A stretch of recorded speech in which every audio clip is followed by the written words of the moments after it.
Bonjour, je m'appelle Nicolas.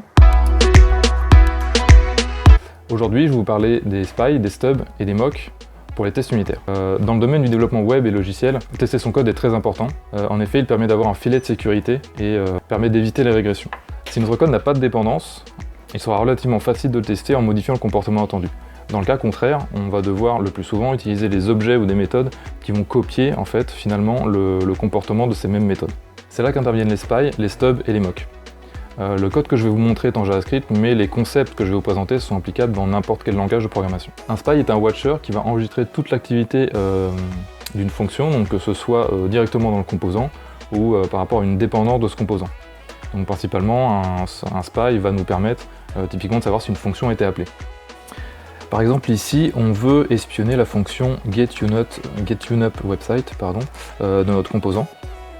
À la ligne suivante, on va faire l'exécution de la fonction et à la ligne d'après, on va essayer de savoir si notre fonction a bien été appelée.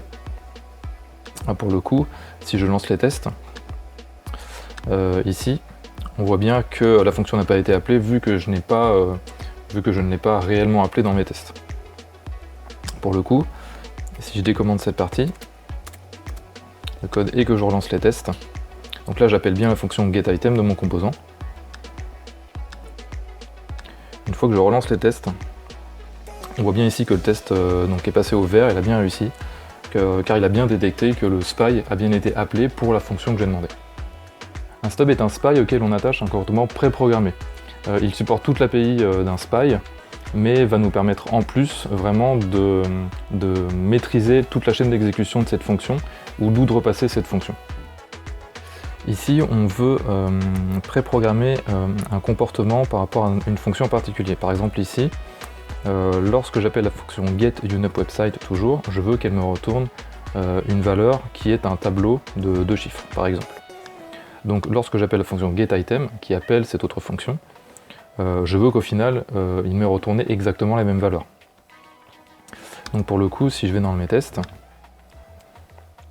je vois qu'ici, ça passe bien au vert, car j'ai bien la valeur attendue. Donc c'est exactement celle que j'ai programmée.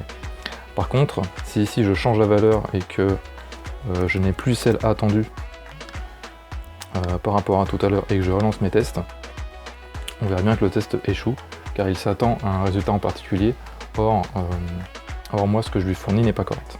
Concernant le mock, il sert à remplacer les dépendances externes, donc généralement un service, un système de routing, les variables de contexte, etc.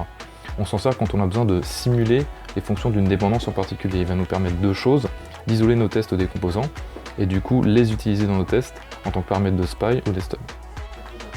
Ici j'ai importé un service externe qui est l'API service qui permet notamment de faire des appels HTTP. Ici je veux préprogrammer le comportement de la fonction get pour qu'elle me retourne quelque chose de précis, donc ici une promesse. Donc pour le coup c'est bien un mock, on simule bien la fonction d'une dépendance externe.